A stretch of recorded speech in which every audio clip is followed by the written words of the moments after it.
asalaamaaleykum mbokku téléspectateurs yi ñuy seetaan fii sur la Sen Zoom TV ñoo ngi leen di nuyu bu baax di leen ziar di rafetlu ànd bi ngeen ànd ak ñun tey nag am na lu ñu war a waxtaanee muy actualité concernant coronavirus bi ma ànd si ak sama ñaari naataango ñu war koo waxtaanee madame Diop maa ngi lay nuyu. waaw Mariama maa ngi lay fay di rafetlu li nga xamante ne ni moom mooy invitation bi boobu ba léegi ñi ngi ànd ak yow ci say plateau lépp jëm ci comme ni nga ko waxee di coronavirus bi nuyu nañ la bu baax ziar la. nuyu nañ la monsieur Diallo.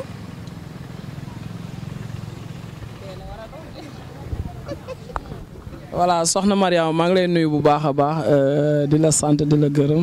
vraiment di nuyu population Diourbel bu baax a baax commencé si kilifa diine yi dem si kilifa aada yi di nuyu préfet gouverneur donc di nuyu ñëpp di nuyu population bi yëpp macha allah jërëjëf. waaw tey dañu ñëwoon di waxtaanee li nga xamante ni mooy arrêté bi nga xamante ni moom la préfet génnee fan yi bi nga xamante ni dafay tere. Rassemblement yi ak regroupement yi parce que dañu ne fi nit ñi di dajaloo foofu la feebar bi gën a amee risque pour wàllaate bi léegi nag tey ñu xool comme tey luuma la te tere woon nañ luuma yi actuellement est-ce que nit ñi respecté nañ ko marché luuma Diourbel jeudi la alxames tey la woon léegi nag bi ñu demee ci marché bi xool situation bi naka la demee madame Diop naka nga jàngatee loolu noonu xew-xew boobu. waaw Mariama xew-xew bi ni ñu ko jàngatee mooy naam dogal ba ca ministre de l'intérieur la jóge daal di wàcc ci suñu kilifa dëkk bi mu daal di joxe dogal bi nag wàcc ci askan wi daal di koy jëfandikoo ba ñu ñëwee nag yaakaar naa ni ñoom ñi nga xamante ne nii ñoom ñooy daan ñëw ci luuma yi tey bett na leen. ndax fooguñu ko woon ni ñoom it danañ ci am benn gàllankoor tey nag gàllankoor boobu jural na leen ay jiixi jaaxa yu rëy ci seen biir naam nag marché luuma bi tey amul waaye ñoom ñëwoon nañu dañ leen a delloowaat ni leen amul ba ñu ñëwee nag indi na jiixi jaaxa ci seeni biir mu jaaxal leen lool ndax mbooleem lu ñu indi woon doon ko naroon a jaay si tey ci marché bi. pour jëndaat ci ay produits yi ñuy yóbbuwaat ci seeni gox tey jënduñu ko jaayuñu waaye jënduñu dara itam noonu la ñu delluwaatee mu nekk loo xamante ne maanaam bett na leen waaye naqarlu nañ ko itam waaw. monsieur Diallo. Mariama donc man je ne partage pas le point de vue de madame Diop donc man neneen laa ko gisee donc tey ma gis décret jógee ci président def décret bi wàcc ci ministre bi joxe arrêté am ñëw ci préfet joxe arrêté am ñu tasaare ko ci réew mi wax ko ci rajo yi yëpp yaakaar naa ni tey sentiment de regret sentiment de désolation laa am yaakaar naa ni tey nu situation bi métti population bi waroon nañ koo dëkku respecter mesures yu ñu dicté comme démb niñ la ko waxee donc yaakaar naa ni loolu rek moo ñu mun a génnee ci feebar bi parce que avant tout boo déggee ngay lekk ngay def dara d'abord da ngaa wér boo wérul munoo xalaat gagner xaalis munoo xalaat leneen donc yaakaar naa ni te loolu respect principe yu état bi teg loolu rek moo ñu ci mun a génnee tey boo xoolee démb Chine c'est une population nga xam ne dañoo discipline moo leen may tey ñu mun combattre corona bi boo xoolee démb 0 cas lañ def lu ñu annoncé 0 cas amuñu benn cas parce que population bi dañoo respecté décision étatique yi état bu joxee dara dañ koy respecté quelque soit dafa métti neexul nag adduna bi dafa métti tey borom kër bu nekk da ngay dugg génn fi pour mun a lijjanti sa bopp mais nag yaakaar naa ni la santé n'a pas de prix. donc quel que soit nu métier tey nit ñi waroon nañ mën a toog seen kër yi wala en tout cas bu ñu rassemblé parce que loolu la état bi tere waxuñu nit ñi duñu doxa mun nañ dox mais lu ñu tere mooy rassemblement bi mais tey lu ma gis nit ñi di dàqante ba policiers yi ñëw di leen dàq loolu rafetul yaakaar naa ne population sénégalaise dañoo war a respecter bu baax a baax principe yi ñu xam ne état du seen ennemi nekku fi mais dafa nekk fi pour la population dafa nekk fi pour dimbale population bi moo tax nag bu ma gisee loolu vraiment maa ngi koy naqarlu te di lancer waat encore appel à la population ñu dal ñu respecté bu baax a baax principe yooyu ñu leen digal voilà loolu la daal. waaw loolu dëgg la. Mariama man foofu duma fa ànd ak moom parce que tam yaakaar naa ne information bi peut-être jàllul sax far na mu war a jàllee wala ñoom jotuñu ko nañ ko war a jotee ca teel looloo tax mu bett leen te Olof Njaay day ni lu la bett daf lay mën Alassane parce que ñoom ñi ñu ci jot a dajeel ñoom bi ñuy wax dañ na ñoom dégguñu ko. xam nga am na ci ñoo xamante ne nii du ñu déglu rajo fii bari na ci village ñu bëree bëri du ñu déglu rajo taluñu ko sax amuñu téléphone boo xamante ne nii dinañ leen dugalal li nga xamante ne nii mooy lii xew duñu ko xool yaa ngi dégg timis ñu tëdd amuñu sax courant bay xam lii xew déjà ñoom ba ñu ñëwee ci la ñuy doog a rendre compte ne am na lu ñu joxe muy charte yoo xam ne tey amuñu droit jaay seen li ñu indi woon pour jaay ko dañ koy delloo mais lu la bett da lay mën. waaw madame Diop man loolu nga wax. am na foo xam ne ànduma ci yow. waaw fan la dama jàpp ne actuellement fi ñu toll nii. communication bi fi ñu toll. WhatsApp bi Facebook bi. ak yooyu yëpp te man fii ñi nga xam ne ñoom laay gis ñuy jaay si Diourbel. ay Ngoye la ñuy jóge. ay Ndofène. waaw ay village yu reculé. waaw ñoom ils sont aux diapasons. waaw xam nañ li xew. ñoom ñëpp am nañu ay téléphone. surtout coronavirus bi fi mu toll. amul koo xamante ni man mënuma jàpp ne am na ñoo xam ne amul information. non xam nga Mariama su fekkente ne ni dañu ne. am na ñoo xam ne ñi ngi doon contesté ne am na ak amul ñu ci démentir ne amul ba ñu joxe dogal ni bu ñu déggatee ku ne amul yoon dina daal sa kaw ci lañ koy doog di wàññi ñoom dañ caa bokk te village yooyu ngay wax des fois da ngay dem mais duñu am réseau.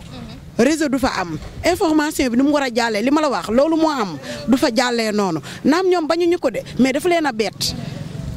waaw am na ci ñoo xamante ni bettu leen. waaw mais am na ci ñoo xam ne liñ lay wax. waaw dañ lay wax ne ñoom. ci loolu la ñu yaakaar. dëgg la amuñu beneen liggéey bu ñuy def. waaw parce que mooy dem jaay. waaw dem li ñuy am ci loolu. mais dem duggee mais dem toogal seen kër. mais Mariama ñoom comme ni ñu ko waxee Alassane ñoom marché bi la ñu yaakaar. ci marché bi seen bu ñu indee seeni bagage dañ koy jaay suñu ko jaayee ci li ñuy jëndaat seenu dund yóbbuwaat ko seen dëkk ndax foofa amul marché comme marché yii yaa ngi dégg affaire bi du non loolu moom dëgg la dëgg la loolu moom kenn weddiwu ko dëgg la waaw mais xam naa ne tey moom naam jot nañ dogal boobu amaana bu alxamise wala altine peut-être duñu ñëw ndax am na lu ñu ci jot a ñam tey waaw. Alassane. c'est vrai madame Diop mais yaakaar naa da ngaa comprendre bu baax li ma la wax fu ma tàmbalee damaa ne situation bi dafa métti borom njaboot ñii tey ñun yëpp tey si marché bi la ñu yaakaar Diourbel xam nañu Diourbel amul usine amul dara ñëpp tey si marché bi la ñuy xëy pour am lu ñuy suturlu seen kër mais dafa métti mais quelque soit nu métti lu ñu leen teree du question ñu ñëw marché dem mais lu ñu leen teree mooy rassemblement bi. la leen état bi tere mais ñoom nag loolu la ñuy bañ te bul fàtte le sénégalais moo yàlla na ma yàlla baal maay jégalu si kaddu mais le sénégalais dafa xaw a dëgër bopp daal dafa xaw a dëgër bopp mais ma jox la exemple bu gën simple fii lañ tere raxasu fii lañ tere nuyonte ñu ne bu ñu nuyonte rek mais terewul foo jaar nit ñi dañ lay nuyu yow soo nuyul nit da lay tàllal loxo donc pour te dire que du question dégguñu ko comme madame nu mu ko waxee information tey nous sommes dans un village planétaire foo nekk tey da ngay déglu information foo munte nekk tey si biir àddina da ngay dégg information mais sénégalais bi nañ jàpp ni sénégalais si boppam moo xaw a dëgër bopp yàlla na ma yàlla ba mais dañoo war a delluwaat encore discipliné suñu buggee affaire bi gaaw a jógee fii nañu discipliné wu ñu respecté mesures yi ñu tegal sinon affaire bi du fi jógee économie bi du dox ba pare lépp li nga am fii tamit da nga koy fajoo. donc loolu jaru ko nañu muñ métti na trop yàlla xam na ni métti na mais si ñëpp la métier nañ ñëw ñu dugg marché jënd lu ñuy jënd ñu génn dem seen yoon loolu rek lañ leen wax. c'est ça. discipline sax avant tout moo war a njëkk comme ni nga ko waxee sànq li nga xamante ni état moo toog. moo xamante ni man. nguur dem na ba tëj école yi. mu wóor la ni économie mi ngi wàcc. dëgg la ñu tëj frontières yi. yow loolu. nit ku normal koo xamante ni yaa ngi dawal sa xel. je pense que war nga xam ne lii du ay jaaxaan. dëgg la moo tax nag dama jàpp ne état bi dafa war a jël ay mesures. di sanctionner nag sévèrement. képp koo xamante ne mi ngi taxaw naan lii amut ak lii am lu mu koy laam. surtout ça ñu sanctionné la parce que yaa ngi menacé vie wu jàmbur yi dëgg la ñi nga xam ne ñoo dëgër bopp di dem xam nga feebar bi nee nañu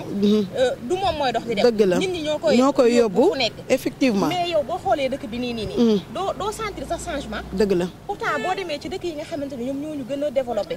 mu nekk fa ñoom ñëpp ñu ngi tëju seen kër yi mais wax nañ ko da ngay dox ci mbedd mi taseeg nit ñi duñ la jox loxo de mais parfois ay blagues sax lañ koy def dëgg la nga gis ñoo xam ne ay tànk la ñuy jël naan ñu ngi koy waaw mais pourtant affaire bi dafay dund dëgg la ci naan la ñun ay africain lañu mën na ci kii lan moo la wax ne yow tànk boobu ngay joxante sax mënu ci kii bien sûr di ko blagué surtout si réseaux sociaux yi def ko affaire u caaxaan dëgg la manque de sérieux boobu ñu noonu je pense que état war na ci jël ay mesures yu sévères yoo xamante ne waruñu nekk sax di négocier parce que buñ ko defut situation bi chaque jour day gën di yokk day gën di aggravé wu day gën di yokk te dëgg la loolu nag gisuma lu ko fi jar dëgg la dañu war a xool xam ne ñun état ñi nga xam ne ñooñu ëpp xaalis gën ñu riche sëgam ñooñu ñoo munta épargné wu ci situation bi surtout ñun ñi nga xamante ne dañoo ndóol dëgg la nañ ko respecté métti na c'est vrai que métti na dëgg la parce que borom kër boo xam ne yaakaaroo lu dul marché bi ngay jaay dem sa kër toog ndugg jox xale yi mais mu métti benn moment bu ndaw moo gën nga sacrifier sa vie loraale jàmbur yi loo xamante ni après njëriñ loo fekkee daal mais tey jii Mariama tey yaakaar naa ne ñoom li ñu daj fay tey jii ci marché bi ak ni ñu jànkonteel ak ñi nga xam ne ñooy takk der yi amaana jox na leen leçon boo xamante ne nii fii ba korog dogal bi di wàcc ñu ne bàyyiwaat leen ni leen ñëw leen gëwuma ne deeti nañu ñëw parce que tey jii daj nañ fi dëgg te loolu aussi waxoon nañ leen ko dès le début mais li ma wax rek message bi moo jàllul normalement ca na mu war a jàllee parce que fii nii ngay wax ni ci village yi dëgg la de mais Njóob gi rek man dem naa fa sama connexion bañ te am naa connexion bu doy mais doo am réseau réseau yi nga xamante ne nii moom mooy nu mu tuddati benn ci daal demul damay bañ a tudd pour ne pas ma bañ a def benn publicité mais benn demu ci xam nga loolu aussi dañu koy wax nii mais des fois nga dem ci village doo am réseau man dal na ma toute la journée ma dem fa mais aw ma réseau mais tey li ñu fi jot a am yaakaar naa ne dinañ jéem a téye parce que bu ñu deful nang ni ñu ko waxee woon démb ci sa émission mooy crise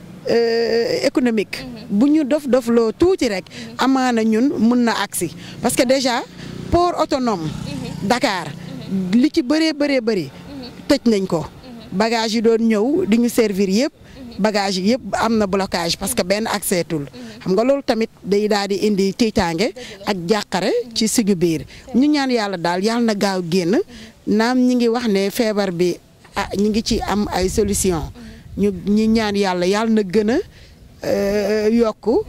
te ñooñu gën a wér ba dootuñu fi dégg benn cas 0 cas daal moom la ñuy ñaan ñi ci jot a feebar ñëpp ñu gaaw tane comme ñi nga xam ne mooy 5 yi ñu fi jot a faj te ñu ne macha allah léegi alhamdulilah. monsieur Diallo exactement donc damaa bëgg a rebondir juste si Mariama lu mu wax sànq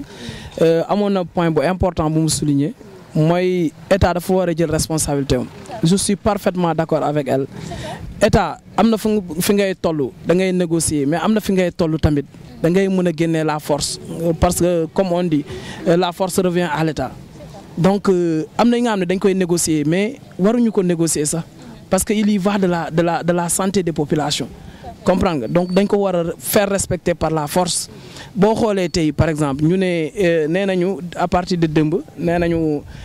dañoo interdire rassemblement bi dans les mosquées les prières de vendredi mais am na ay chefs religieux yu jóg ñu ne ñoom duñu respecter loolu bugguma citer mais ay chefs religieux yu mag a mag ñu jóg ñu ne duñu respecter loolu mais loolu est-ce que état war na négocier ak ñoom tey warul négocier ak ñoom dafa war a jël ay responsabilités am taxaw tem comprendre nga voilà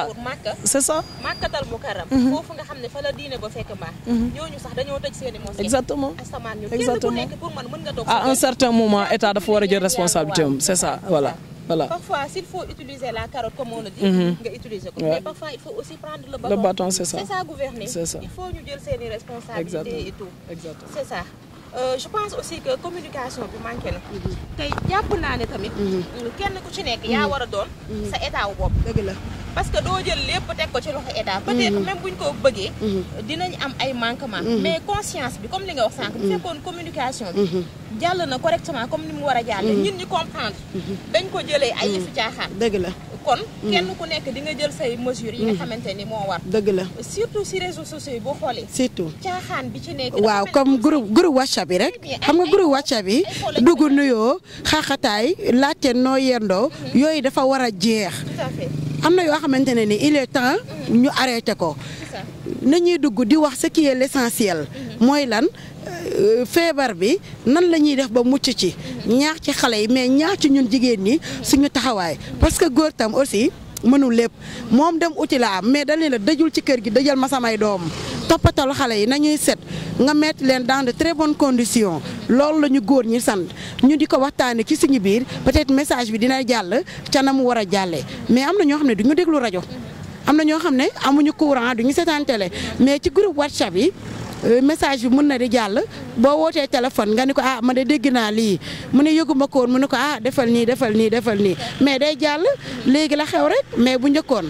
da ngay woote téléphone daal di ne waxal diw lii am na mu daal di ci jël ay mesures am kon communication bi comme ni ñu ko defee tey ci oto yi di dugg di jaar ci gox-goxaat yi di sensibiliser nit ñi tey jii am na solo. lu am solo la dama koy rafetlu bu baax aussi bàjjonu gox itam ñu ñaax leen ñoom it ñu jóg sol seeni dàll dugg ci kër yi tamit macha allah daal di gën a sensibiliser ña nga xam ne ñoom la ñu dëkkal waaw. Voilà, je disais que donc Madame Diop je suis tout à fait d'accord ak yow waroon nañ utiliser canaux yu bëri tey pour communiquer mais je disais que encore il faut que ñu méfier bu baax a baax ci réseaux sociaux yi on est à l'ère de l'internet. tey Sénégal lañ nekk te xam nañ Sénégal comme niñ koy waxee boo xoolee équipe nationale bu football fii on a 15 millions de Sénégalais mais on a 15 millions d'entraîneurs donc tey Sénégalais bu jóg tey day doon médecin boppam donc il faut que ñu méfier wu si loolu aussi ku nekk jóg di wax def leen lii def leen laa fekk xamul sa nu mu demee donc il faut que ñu méfier wu si loolu bu baax a baax a baax xam kan mooy wax xam fan lay waxee xam si lan la ko teg. et cetera donc man yaakaar naa ne population Sénégal dañoo war a bay lu ñu xamul di si wax dañ ko war a bay les spécialistes les médecins yi wax lu ñuy wax loolu soo ko mënee jotali nga jotali ko mais lu nga xam ne du sa domaine daal na nga ko bayal ñu ko moom quoi man loolu laa amoon pour yokk si quoi c'est bien nag nit ñi di sensibiliser di def lu ne mais nañ ko bayal tamit ñu ko yelloo quoi ñu jël ko seen voilà wala ñu ko xam exactement. am na aussi seetlu bu ñu def boo xamante ni. xam nga dañu tëj école yi mais parents yi dafa mel ni comme si ñoom seen propre intérêt moom la ñu jiital dañuy bëgg toujours di débarrasser wu ci xale yi dëgg la boo génnee yaa ngi tasee xale yi ñu ngi football nekk ci bab yi di foo partout te bu ñu tëjee école yi c'est pas pour bàyyi xale yi ñuy dem di regrouper wu dëgg la c'était pour ñu toog ci seen biir kër yi parents yi di waxtaan ak ñoom mais loolu gis nañ ni amul dëgg la loolu aussi ban jàngat ngeen ci am xanaa parents yi ñoo ci am responsabilité bu rëy comme ni ma ko waxee tout à l'heure xam nga yaa ngi dégg sànq samay kàddu mën naa la góor ñi ñoom dañuy dem uti mais dañu ne soxna yi nañu toog ci kër gi uuf jaboot gi nañu surveiller xale yi bu baax a baax mettre leen en garde parce que loolu moo gën a wóor mais bu fekkente ne ni yow sa jëkkër dafa génn dem uti yow tamit nga génn dem nga marché ba wala ca natt ba kër yeeg yooyu ba léegi gars yi bàyyiwuñu ko ñu ngi dem ci kër yi léegi yow sa doom ànd na ak ay xaritam génn nañu jël nañu bal bi ñu ngi ci ginnaaw koñ bi ñu ngi football bu ñu ñëwee waaw mais bu ñu footballee ñëw ñu ngi ubbi sa robinet sa doom daw dugg jël kaas jox leen ñu xel yi naan ku nekk naan dem ku ne naan dem tilim bi di wàcc ci kaw kaas bi ñu bàyyi noonu kaas bi mais yaayam yëgul tinul parce que xamul ku fa dugg ak ku fa génn xam déjà xale yi am nañ ci ñoom part de responsabilité bu rëy rëy ça ne veut pas dire que dañ leen a bàyyi ci école bi tëj na rek ñu war a toog non non école tëjagul lii benn pause la bu ñu defagum pour le moment di bàyyi jàngoro bi ba xam fan la wànneen du mujjee ak ay gëtam parce que boo xoolee président Macky Sall dafa ñaari cas rek moo amoon Mbàkke mu bañ cas yi gën a exagéré mu daal di far tëjandoo école yëpp te ci ñaari cas kese la woon kon kooku teel na jël ay matukaayam te xam na ni xale dafa sensible lu laal mag mais bu laalee xale moo gën a gaaw te ñun suñuy doom la ñu am kon aussi ni ñu téye xale yi ci biir kër gi bàyyi football bi bàyyi babi bi bàyyi yónnante bi mais marché bi xale yaa fa ëpp tey boo dajee ak ñoom jënduñu dara ñi ngi ci marché bi di dem ak a dikk di laamisoo di nuyoo di dugg ko génn aussi loolu taxul jàngoro bi jóg fii nañu sensibiliser xale yi toog waxtaan ak ñoom dëj leen ci biir kër yi. waaw loolu moom suñu rôle la ñun en tant que parent ñun loolu ñun la war ñun yaay yi ñun loolu suñu rôle la voilà nañ ci bàyyi xel bu baax a baax. Monsieur Diallo. Merci Mariama donc je suis tout à fait d'accord bu tey lu ñu constaté mooy que lu ñëpp gis mooy que tey xale yi au lieu que ñu toog ci kër yi mais dañuy nekk di taxawaalu un peu partout donc mais gis nañu président bu mu joxee décret donc bu ñëwee ba arrêté lu mel ni école njàngum xale nga xam ne mooy éducation mooy la base d'une nation mais tey loolu ñu arrêté ko. C'est pas pour rien du ay vacances du pour ñu fo du pour ñu def dara man tout à l'heure en venant maa ngi gis ay xale yi góor di fo di football sama buntu kër di football mais damaa tiit j'avais peur comprendre donc loolu pour dire que encore une fois bu ñu joxee vacances du vacances sa laa mën a wax mais buñ ne tey dañuy arrêter école bi c'est pour que nit ñi toog seen kër yem seen kër yi maladie bañ a propagé wu parce que maladie mbooloo lay gën kii mbooloo lay gën gaaw a transmettre donc mesures yooyu dañ ko war a respecter man c'est pas pour me vanter mais je te dis que ça fait 3 jours sama doom yi dama leen di tëj ci biir utal leen connexion ñu toog soit ñu connecté wu wala ñu toog seetaan seen télé kenn du génn dama leen bu kenn dugg ci biir kër gi bu kenn dugg fu mu toll mais sama buntu kër malheureusement da ngay gis foofu xale yi di jaabante di kii mais da ngay tiit yaa peur voilà c'est ça et puis nañu xam leen aussi lii mun na jeex suba mun nañ jóg ñu ne corona bi dem na mais nit ñi dañuy reprendre études yaa ngi fii donc comme tey lu mel ni TFM mu ngi fi ñu ngi def ay émissions éducatives yeneen chaîne ñu ngi def émission éducative mais Google yaa ngi fii internet bi tey xale yi mun nañ si def ay recherche parents yi mun nañ jox ay exercice seen doom yi ñu jàngal leen si biir kër yi parce que surtout ñu nekk classe d'examen c'est pas l'heure du repos nañu xam ne lii événement bu am la te ça va passer et après les cours vont continuer donc loolu nañu toog seen kër jàng na parents yi respecter mesures yooyu ñu téye seen xale yi bu baax a baax man loolu laa amoon pour wax leen daal voilà. am na solo seetlu nañ aussi que Sénégal actuellement ñi ngi wax ne ñoo ngi ci 38 cas mais 38 cas yooyu am na ci 5 yoo xam ne jot nañu wér mu des 33 cas. Fii Sénégal amaguñ fi benn décès. gisaguñ fi benn cas bu décès. kon loolu aussi am na jàngat buñ ci mën a am. par rapport ak yeneen réew yi. waaw madame Diop. waaw xanaa di jaajëfal suñu médecins yi nga xam ni ñoom la ñu am. ndax nag ay jàmbaar lañu. te déjà ñun yàlla may nañu sutura suñu borom ba kenn amaguñ ci benn cas décès loolu sant suñu borom la. liñ naan nag njàmbaar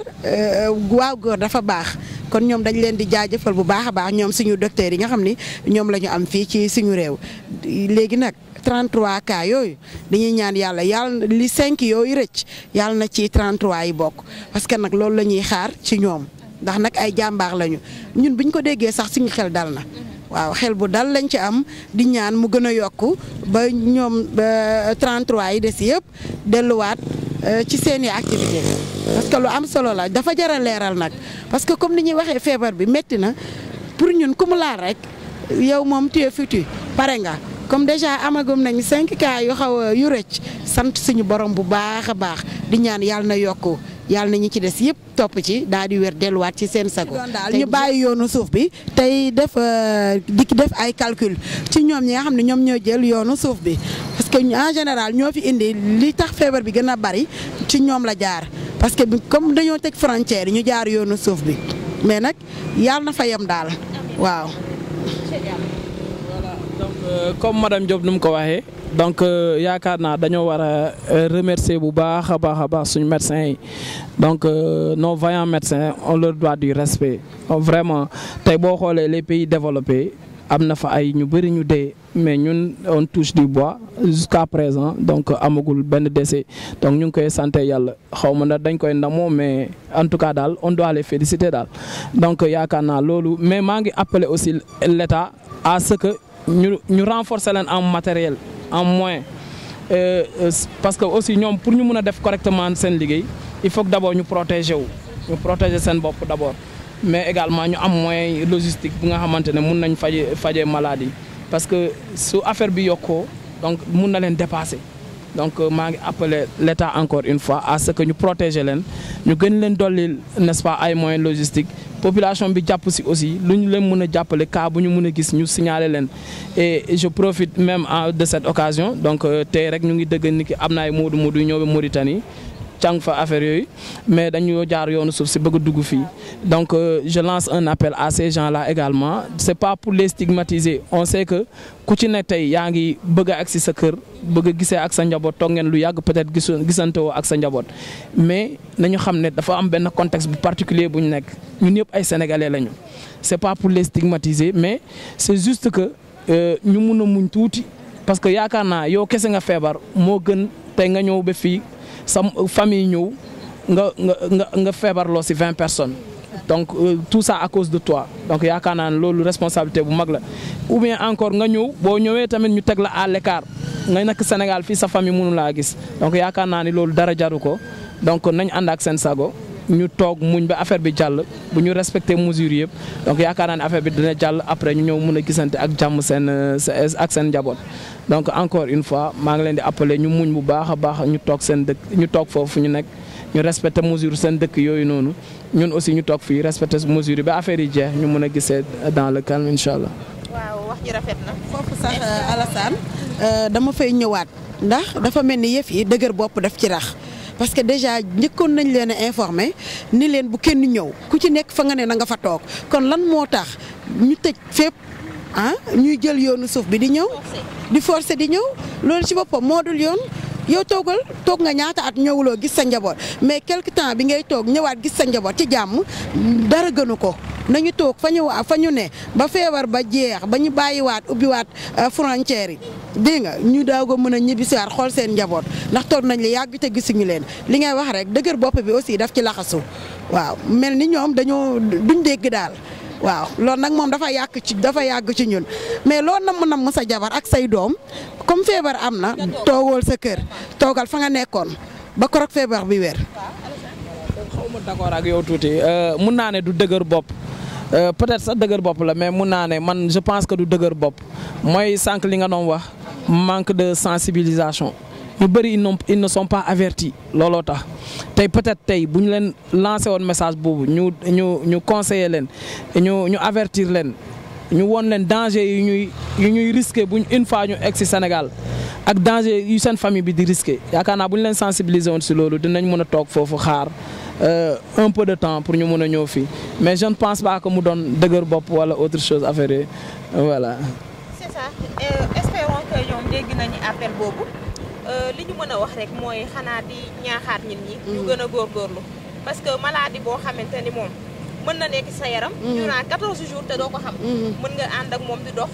di ci wàll nit ñi sans t'en rendre compte. kon je pense que li gën mooy comme nee nañ ku ne toog place am na ku nekk toog place am. xam ne loolu responsabilité ku nekk la. waaw kon mbokku téléspectateurs yi. ñu ngi leen di jaajëfal d'abord sama invité yi. di jaajëfal aussi ñi nga xam ne ñoo ñu doon suivre fii sur la Sen Zoom TV. xanaa di leen jox dig daje. beneen yoon incha allah ci beneen numéro actualité coronavirus. ok kon ñu def noonu ba beneen yoon incha allah bye.